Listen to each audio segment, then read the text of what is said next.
आज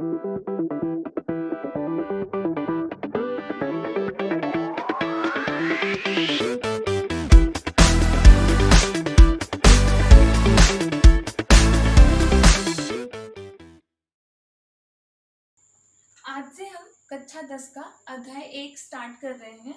तो जो हमारा पहला अध्याय का नाम है वो है रासायनिक अभिक्रिया एवं समीकरण।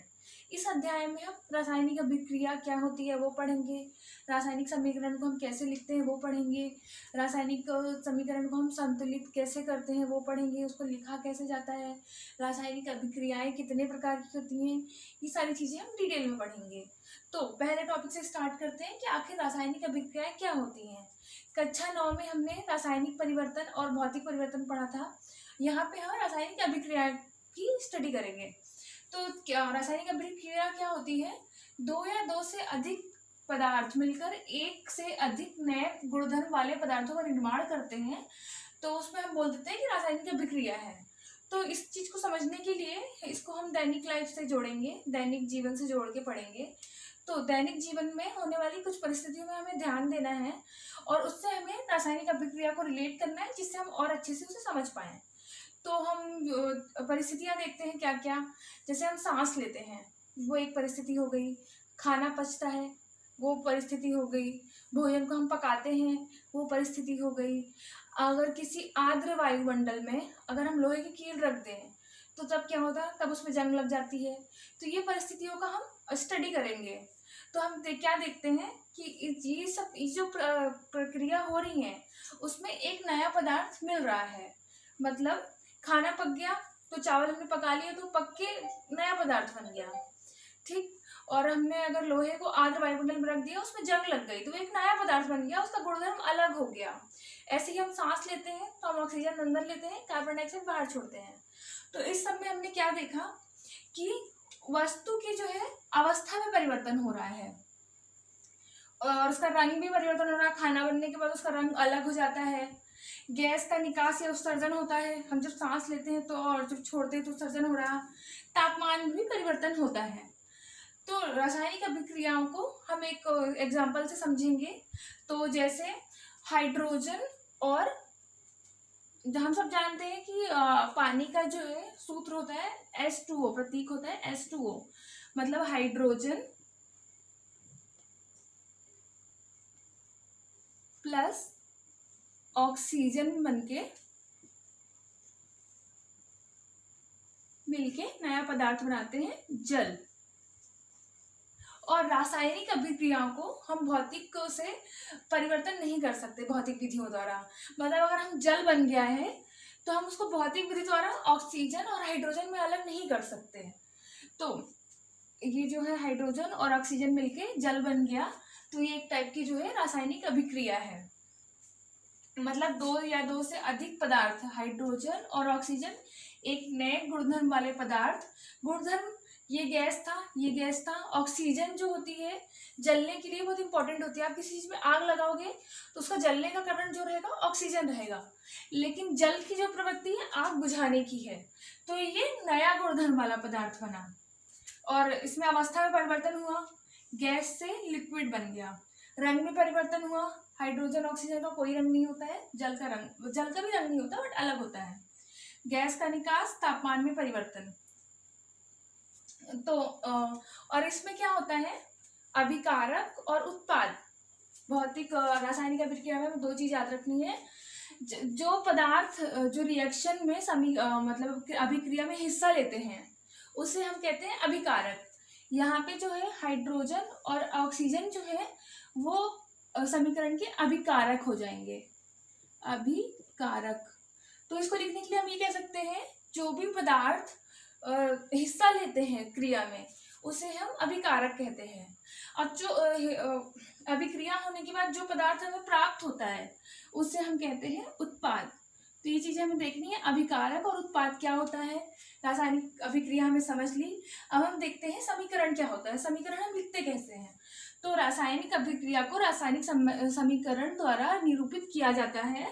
रासायनिक समीकरण के अभिकारकों और उत्पादों में पदार्थ के प्रतीकों का इस्तेमाल किया जाता है। मतलब हम डायरेक्ट ऐसे हाइड्रोजन नहीं लिखेंगे, डायरेक्ट ऑक्सीजन नहीं लिखेंगे, प्रतीक इस्तेमाल करेंगे। हाइड्रोजन का H, ऑक्सीजन का O। प्रतीकों के साथ साथ उनकी भौतिक अवस्था को भी दर्शाया जाता है। मतलब अगर हमने हाइड्रोजन का H लिखा तो हम ये भी लिखेंगे कि ये गैस है, ऑक्सीजन जो है गैस है।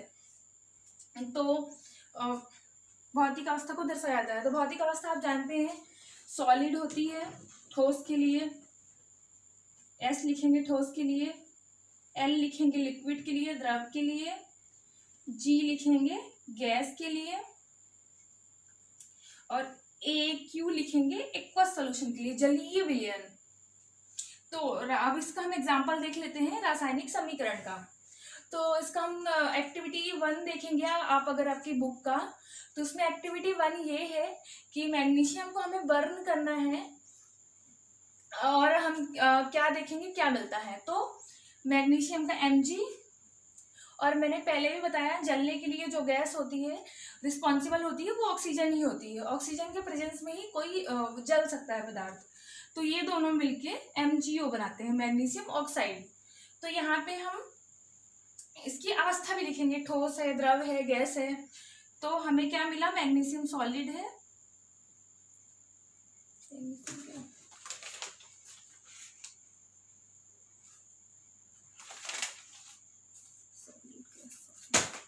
मैग्नीशियम सॉलिड है, ऑक्सीजन गैस है, और जो हमें मिला वो सॉलिड है। तो रासायनिक सूत्र हमने लिख दिया। हमारा जो अगला टॉपिक है वो है रासायनिक समीकरण को संतुलित करना। तो यहाँ हम रासायनिक समीकरण को संतुलित कैसे करते हैं वो सीखेंगे।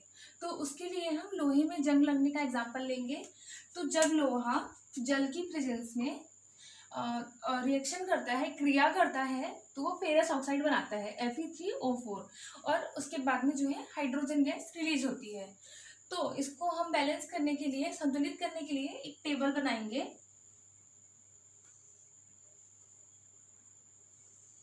ऐसे यहाँ लिखेंगे तत्व, यहाँ लिखेंगे अभिकारक, यहाँ लिखेंगे उत्पाद। अभिकारक और उत्पाद हमने देखा, जो रासायनिक क्रिया में हिस्सा ले वो जो होते हैं अभिकारक होते हैं, और जो हमें रिजल्ट मिले वो होता है उत्पाद। उत्पाद। तो यहाँ पे अभिक्रिया कौन कर रहे हैं, आयरन प्लस वाटर, और हमें उत्पाद क्या मिल रहा है, फेरस ऑक्साइड और हाइड्रोजन गैस रिलीज हो रही है। फिर यहाँ पे हमारे पास तत्व कौन सा है, आयरन, Fe, हाइड्रोजन और ऑक्सीजन। तो इसको बैलेंस करने के लिए, संतुलित करने के लिए हम देखेंगे दोनों साइड तत्वों की संख्या कितनी है। तो यहाँ पे जो तत्व है आयरन 1 है, यहाँ पे 1 लिख देंगे। यहाँ पे आयरन कितना है, 3 है, तो 3 लिख देंगे। यहाँ पे हाइड्रोजन कितना है, 2 है। यहाँ पे कितना है, 2 है। यहाँ पे ऑक्सीजन कितना है, 1 है। यहाँ पे ऑक्सीजन कितना है, 4 है। तो अब इसको हम बैलेंस करना देखते हैं।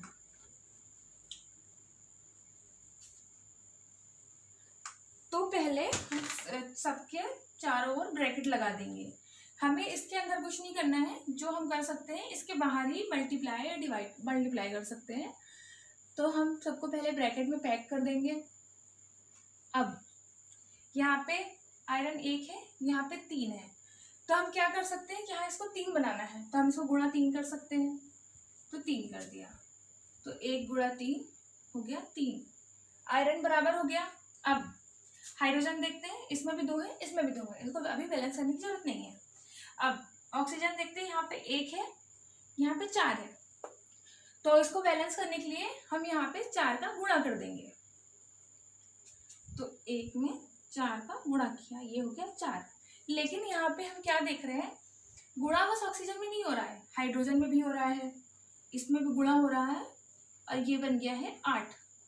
तो अब अगर हाइड्रोजन 8 हो गया है तो हमें यहाँ उसको बराबर करना है, तो यहाँ पे भी हम 4 से गुणा कर देंगे। तो यहाँ पे 4 से गुणा होगा, ये बन जाएगा 8। अब यहाँ पे अभिकारक में और उत्पाद में बराबर है तत्वों की संख्या। तो इसको हम कैसे लिखेंगे, 3Fe, और हमें सिंबल भी लिखना है कि Fe क्या है, जो हमने पढ़ा सॉलिड है, सब जानते हैं कि आयरन जो होता है ठोस होता है, प्लस 4H2O, ये जो होता है लिक्विड होता है। इसमें हम एरो को साइन लगाते हैं अभिकारक और उत्पादों के बीच में।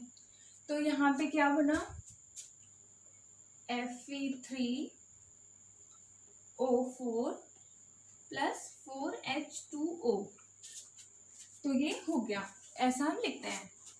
तो आप ये सोच रहे होंगे कि इसको संतुलित करना क्यों आवश्यक है, आखिर हमने इतना काम क्यों किया। तो ये जो है हमने कक्षा 9 में द्रव्यमान संरक्षण नियम पढ़ा था, जिसका स्टेटमेंट था किसी भी रासायनिक अभिक्रिया में ना तो द्रव्यमान का निर्माण होता है, ना ही नया पदार्थ बनता है। तो इससे क्या हमें निष्कर्ष निकालने में मिलता है कि अभिकारक और उत्पाद में परमाणुओं की संख्या जो रहेगी वो इक्वल रहेगी। यहाँ कुछ ना निर्माण होगा ना उत्पाद होगा, सिर्फ जो है क्रिया करके नया पदार्थ बन जाएगा। तो इसलिए हम संतुलित करना इसको आवश्यक है।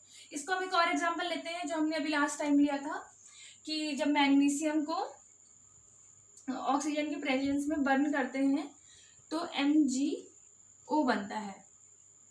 तो यहाँ पे देखिए मैग्नीशियम एक है, इसको बैलेंस करने की जरूरत नहीं है, लेकिन यहाँ पे ऑक्सीजन 2 है, यहाँ पे 1 है, तो हम क्या करेंगे, यहाँ से 2 को मल्टीप्लाई कर देंगे। यहाँ हमने 2 का मल्टीप्लाई किया तो मैग्नीशियम 2 हो गया, तो हम यहाँ कर देंगे। तो कुछ बहुत इजी इक्वेशंस होती हैं जिसमें हमें टेबल बनाने की जरूरत नहीं पड़ती है। तो अभी हम ये टॉपिक यहीं पे ख़त्म करते हैं। हमारा जो अगला टॉपिक है वो है रासायनिक अभिक्रियाओं के प्रकार। तो इसकी हम सारी प्रक्रियाएं, अभिक्रिया मतलब इसके प्रकार जो है हम डिटेल में पढ़ेंगे नेक्स्ट वीडियो।